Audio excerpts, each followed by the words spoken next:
Hello प्यारे दोस्तों। आज हम लोग टेंस पढ़ेंगे। टेंस का बहुत ही महत्वपूर्ण योगदान होता है इंग्लिश स्पीकिंग में और बुक रीडिंग में, एक्सप्लेन करने में, हिंदी से इंग्लिश बनाने में। और without tense we can't English speak, we can't be a fluent speaker. यदि हम अच्छा स्पीकर बनना चाहते हैं, यदि अच्छे से इंग्लिश स्पीकिंग करना चाहते हैं, तो first of all we have to learn all of the tenses and we have to try to learn all of the tenses usages and much of word meanings.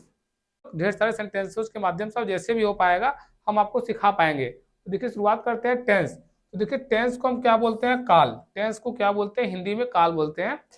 ठीक है। आप हिंदी में कहते हैं क्या? टेंस है मतलब काल है। काल हमारे कितने होते हैं? तीन होते हैं, वर्तमान, भूत और भविष्य। उसी प्रकार से हमारे टेंस भी जो होते हैं, प्रेजेंट होता है, पास्ट होता है और फ्यूचर होता है। काल हमारे कितने होते हैं? तीन, प्रेजेंट, पास्ट और फ्यूचर। उसी प्रकार से जो हमारे हाँ, वर्तमान, भूत, भविष्य। उसी प्रकार से जो हमारे इंग्लिश में टेंस होते हैं वो प्रेजेंट, पास्ट और फ्यूचर होते हैं। और प्रेजेंट, पास्ट, फ्यूचर होते हैं। और प्रेजेंट, पास्ट, फ्यूचर जो होते हैं, यदि थोड़ा सा आपको बताना चाहें तो देखिए जो हमारा टेंस होता है, टेंस और टेंस के क्या होते हैं? तीन रूट होते हैं। क्या होते हैं? तीन रूट। वो क्या होता है? प्रेजेंट, पास्ट और प्रेजेंट, पास्ट, प्रेजेंट, पास्ट और ये फ्यूचर या फ्यूटर, फ्यूचर। ठीक है, PRESENT, present, present, past, future. और इस प्रेजेंट, पास्ट, फ्यूचर जो टेंस होते हैं, इस टेंस के कितने रूप होते हैं? चलिए अच्छा थोड़ा सा आपको अच्छे से समझा देते हैं, थोड़ा समझा देते हैं टेंस चार्ट बना करके आपको। वो ज़्यादा अच्छे से आपको क्लियर हो पाएगा। क्योंकि यदि आपको अच्छे से क्लियर नहीं होगा तो फिर मज़ा हमें भी नहीं आएगा पढ़ाने में। तो आपको अच्छे समझ में आना चाहिए। तो देखिए क्या होता है ना, टेंस सीखने के पहले छोटा सा बहुत प्यारा सा आपको 2-3 मिनट का एक टेंस चार्ट बना करके आपको समझा देते हैं। देखिए जो टेंस होता है, टेंस को हिंदी में क्या बोलते हैं? काल। टेंस को हिंदी में क्या बोलते हैं? काल। और ये काल कितने होते हैं? क्या काल कितने होते हैं? तीन। कौन कौन से होते हैं? तो आप जानते हैं काल तीन होते हैं। एक होता है प्रेजेंट, PRESENT, प्रेजेंट। दूसरा क्या होता है? PAST, past. और तीसरा जो होता है future, FUTURE, future. Present, past और फ्यूचर तीन टेंस होते हैं। और तीनों टेंस के हमारे कितने कितने रूप होते हैं? चार चार रूप। ये प्रेजेंट का मतलब क्या हो गया? काल। प्रेजेंट का मतलब क्या हो गया? वर्तमान काल, वर्तमान। पास्ट मतलब भूतकाल। और फ्यूचर मतलब भविष्य काल। वर्तमान, भूत और भविष्य। वर्तमान, भूत और भविष्य तीन काल होते हैं। और तीनों काल के चार चार रूप होते हैं, जिसको आप लोग पढ़े होंगे कभी न कभी। एक को बोलते हैं हम लोग इंडिफिनिट, INDEFINITE, इंडिफिनिट। दूसरा जो होता है कॉन्टिन्यूअस, कॉन्टिन्यूअस। और तीसरा जो होता है परफेक्ट, PERFECT, परफेक्ट। और चौथा जो होता है ये परफेक्ट होता है, ये परफेक्ट के साथ कॉन्टिन्यूअस। अभी थोड़ा सा रुके रहिएगा, इसमें डिटेल हम बातें बताएंगे इसका। देखिए इंडिफिनिट की जो पहचान होती है आपको पता होना चाहिए कि किसी भी टेंस का इंडिफिनिट उसकी पहचान क्या होती है? ता ते ती। इंडिफिनिट आएगा तो ता ते ती आएगा। और प्रेजेंट का इंडिफिनिट हो जाएगा तो ता है ती है। मतलब प्रेजेंट की पहचान बोलेंगे तो क्या आएगा? है। प्रेजेंट का पहचान क्या होगा? है। पास्ट का पहचान क्या होगा? था। और फ्यूचर का जो पहचान होगा वो होगा गा, मतलब गा गे गी। मतलब भविष्य काल की कोई बात होगी तो गागेगी करके आएगा। भूतकाल की कोई बात होगी तो था थे थी करके आएगा। और वर्तमान की बात होगी तो है हो हूं करके आएगा। ठीक है। अब कोई आपसे पूछ ले कि प्रेजेंट की सहायक क्रिया क्या होती है, तो प्रेजेंट का जो हेल्पिंग वर्ब होता है वो होता है इज एम आर। प्रेजेंट की हेल्पिंग वर्ब होता है इज एम आर। और पास्ट का हेल्पिंग वर्ब की बात की जाए तो ये होता है वाज और वर, वाज और वर। और फ्यूचर का हेल्पिंग वर्ब बोला जाए तो ये होता है विल और shall, will oblique shall, will oblique shall. ठीक है। प्रेजेंट, पास्ट, फ्यूचर के सहायक क्रिया है इज एम आर प्रेजेंट का, वाज वर पास्ट का, विल और सेल फ्यूचर का। ये हमारे सहायक क्रियाएं होते हैं। इंडिफिनिट का पहचान क्या होता है? ताते थी। कॉन्टिन्यूअस का आपको पता होगा, कॉन्टिन्यूअस मतलब कार्य का जारी रहना, तो रहा, रही, रहे करके ऐसे आता है। और परफेक्ट में जो होता है आपको पता होना चाहिए कि चुका, चुकी, चुके, इसके पहचान का ही होता है चुका, चुकी, चुके, लिया, दिया गया, या तो ये इस प्रकार से आते हैं ना। परफेक्ट में क्या होता है? चुका है, चुकी है, चुके हैं। प्रेजेंट का होगा तो लिया, दिया गया, या तो ये। उसके बाद जो परफेक्ट कंटिन्यूअस हो जाता है, इसमें समय के साथ होता है रहा, रही, रहे। यदि प्रेजेंट का है तो रहा है, रही है, रहे हैं। पास्ट का होगा तो रहा था, रही थी, रहे थे। और परफेक्ट का फ्यूचर का होगा तो रहा होगा, रही होगी, रहे होंगे। हाँ देखिए परफेक्ट कंटिन्यूअस जो होता है इसमें टाइम ड्यूरेशन आपका दिया होता है, मतलब नेसेसरी कंडीशन एक होता है कि परफेक्ट कंटिन्यूअस के तीनों टेंसों का, चाहे प्रेजेंट का हो, चाहे पास्ट का हो, चाहे फ्यूचर का हो, तीनों टेंसों के परफेक्ट कंटिन्यूअस में हमारे क्या दिया रहता है, समय दिया रहता है, समय टाइम दिया रहता है। और टाइम भी आप लोगों ने पढ़ा होगा, तो टाइम हमारे कितने होते हैं, दो टाइप के होते हैं। टाइम दो होता है, एक निश्चित टाइम होता है और एक अनिश्चित टाइम। मतलब एक में हम लोग प्रयोग करते हैं सिंस का और या तो फॉर का, सिंस या फॉर, दो का। निश्चित समय के साथ किसका प्रयोग होता है, सिंस का, और अनिश्चित समय के साथ किसका प्रयोग होता है, फॉर का। तो चलिए ये आपको समझ में आ गया होगा मोटी मोटी बातें। और अब हम आते हैं अपने टेंस चार्ट में, और वहां पर डिटेल में समझ पाते हैं कि टेंस क्या है। बहुत छोटे में बताएंगे आपको, बहुत छोटा सा वीडियो है और आपको क्लियर हो पाएगा। देखिए बहुत छोटा सा वीडियो है। अब देखिए यहाँ पे हमने बनाया है टेंस। तो देखिए इंडिफिनिट जो होता है, इंडिफिनिट किसी का भी इंडिफिनिट हो, देखिए यहाँ प्रेजेंट का बोला, यहाँ पास्ट का बोला, यहाँ परफेक्ट फ्यूचर का, तो इंडिफिनिट मतलब सभी का है। तो प्रेजेंट का यहाँ से आएंगे तो क्या हो जाएगा, प्रेजेंट का, यहाँ से आएंगे तो पास्ट का हो जाएगा। ये प्रेजेंट वाली पूरी लाइन है, ये पास्ट वाली पूरी लाइन है, और ये फ्यूचर वाली पूरी लाइन है। ठीक है। प्रेजेंट का इंडिफिनिट क्या होगा, तो प्रेजेंट के इंडिफिनिट में जो होते हैं, देखिए दो प्रकार के वाक्य होते हैं। बहुत छोटा सा वीडियो होगा, पूरी बात आपको समझ में आएगी, देखिएगा ध्यान से। प्रेजेंट का इंडिफिनिट जो होता है, ये वर्ब का फर्स्ट फॉर्म के साथ यस या ईएस लगता है।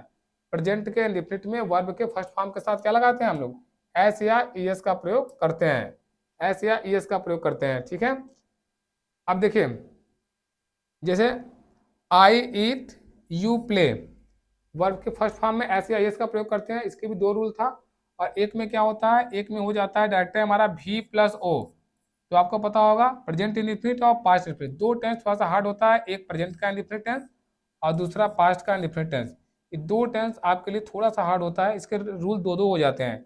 जैसे इसमें सिंपल के दो दो नियम है। साधारण वाक्य में यदि एक वचन है तो वर्ब में ऐसे इस लगाते हैं, अब बहुवचन है तो भी प्लस ओ से काम चला लेते हैं। जैसे अब यदि यहीं पे आई ईट है और यहीं पे यदि ही होता तो ही ईट्स हो जाता ई ए टी एस, क्योंकि एक वचन है। यू प्ले है, यू प्ले है, तो यहाँ पे यदि कोई सी होता तो सी प्ले की जगह पर P L A Y S plays हो जाता। एक वचन होता तो क्रिया में ऐसे एस।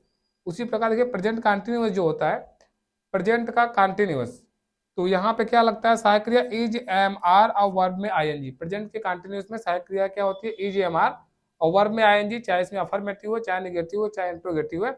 जैसे मैं खा रहा हूँ, आई एम ईटिंग, आप लोग दौड़ रहे हो तो यू आर रनिंग, वह विद्यालय जा रहा है तो ही इज गोइंग टू, विद्यालय है तो स्कूल, क्या आप लोग गा रहे हैं तो आर यू सिंगिंग। ईजीएमआर का प्रयोग यहाँ पे एक वचन, बहुवचन, प्रश्नवाचक, नकारात्मक वाक्यों के हिसाब से हम लोग करते रहते हैं। ठीक है, प्रश्नवाचक है। अब देखिए यहाँ पे जैसे अब डिटेल यहाँ पे जो बनाया है उसी हिसाब से बता दे रहे हैं। परफेक्ट आएगा, प्रेजेंट का परफेक्ट तो सहायक क्रिया हैज और हैव होता है, और प्रेजेंट परफेक्ट में वर्ब का थर्ड फॉर्म लगाते हैं। यदि ऑब्जेक्ट आया तो ऑब्जेक्ट, अदर वर्ड आया तो हम लगाते हैं। जैसे मैं खा चुका हूं तो आई हैव ईटन, मैं खा चुका हूं तो क्या होगा, आई हैव ईटन, वर्ब का थर्ड फॉर्म लग जाएगा। सब्जेक्ट हैड, वर्ब का थर्ड फॉर्म, अरे उधर नहीं, अभी उधर नहीं, प्रेजेंट का पूरा कर लीजिए।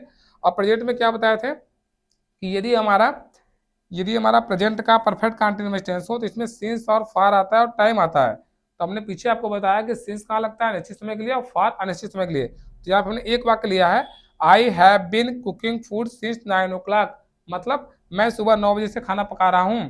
तो समय के साथ रहा है रही है, और 9 बजे, तो 9 बजे निश्चित समय है। हमने डिटेल वीडियो बनाया हुआ है, आप देख सकते हैं जा करके।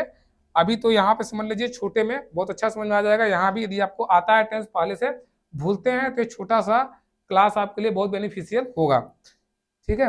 अब देखिए पास्ट में आते हैं, तो पास्ट इंडिफिनिट थोड़ा सा हार्ड होता है, इसमें भी दो रूल होते हैं। एक क्या होता है, एक होता है यदि साधारण वाक्य होता है तो सब्जेक्ट के साथ वर्ब का सेकंड फॉर्म, जैसे आई एट यू प्लेड। और यदि नकारात्मक का आकारात्मक है तो सब्जेक्ट डिड नॉट और वर्ब का फर्स्ट फॉर्म, उसके बाद कर्म आएगा तो कर्म लगाएंगे। मतलब पास्ट इंडिफिनिट के नकारात्मक वाक्य में डिड नॉट का प्रयोग करते हैं, और डिड नॉट के साथ क्या आता है, वर्ब का फर्स्ट फॉर्म ही आता है। लेकिन यदि अफर्मेटिव सेंटेंस है तो चाहे एक वचन हो चाहे बहुवचन हो, हम लोग वर्ब का सेकंड फॉर्म ही लगाते हैं। आपको 100% समझ में आ रहा होगा। तो क्या हो गया, यदि नकारात्मक आया तो हम ओरली आपको बता दे रहे हैं। जैसे कि यदि यहीं पे आई एट, मैंने खाया, और मैंने नहीं खाया तो आई डिड नॉट एट, ईट हो जाएगा, एट नहीं होगा, आई डिड नॉट ईट होगा। ठीक है। यू प्लेड, तुमने खेला, तो तुमने खेला, लिया दिया गया, अभी बताया ना पास्ट इंडिफिनिट का पहचान क्या होता है, लिया दिया गया, यू प्लेड।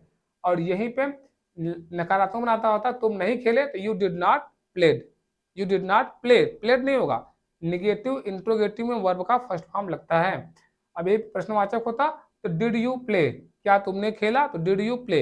इसमें सहायक क्रिया एक ही होता है, चाहे एक वचन हो चाहे बहुवचन हो, डिड का ही प्रयोग होता है।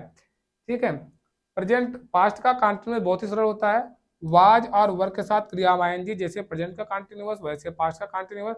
नियम सेम टू सेम होता है, सिर्फ इसकी सहायक क्रिया वाज और वर्ड लग जाता है, था थे थी। तो जैसे आई वाज ईटिंग, मैं खा रहा था तो आई वाज ईटिंग। ठीक है। तुम दौड़ रहे थे तो यू वर रनिंग। ठीक है। मैं अपना काम कर रहा था तो I am doing my work, ऐसे हो जाएगा। और पास्ट में परफेक्ट यदि आएगा तो परफेक्ट में भी एक ही सहायक क्रिया होती है हैड, लेकिन हैड के साथ वर्ब का थर्ड फॉर्म आता है। जैसे आई हैड ईटन, मैंने खाना खा लिया था, लिया था, दिया था, चुका था, चुकी थी, पास्ट परफेक्ट टेंस का पहचान होता है। और यदि समय के साथ आएगा तो इसमें सहायक क्रिया हैड में लगती है और सिंस फॉर का प्रयोग होता है इसमें भी। निश्चित समय के लिए सिंस और निश्चित समय के लिए फॉर। तो I had been cooking food since 9 o'clock, इसमें हैज बीन और इसमें क्या लगेगा, had been.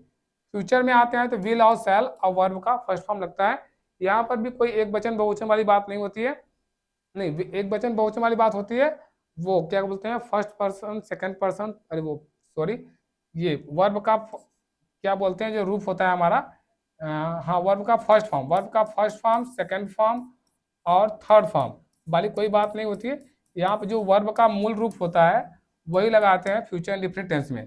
Future indifferent tense में यहाँ पे मतलब था ना, यहाँ पे वर्ब के फर्स्ट फॉर्म में एस आई एस और यहाँ पे सब्जेक्ट और वर्ब का सेकंड फॉर्म लगता था अफर्मेटिव में, और नेगेटिव में डिड नॉट के साथ वर्ब का फर्स्ट फॉर्म। तो यहाँ पे वर्ब का फर्स्ट फॉर्म लगेगा सब्जेक्ट के साथ विल और शैल, और वर्ब का फर्स्ट फॉर्म जैसे I will eat, I shell eat, I will ईट और आई शैल प्ले।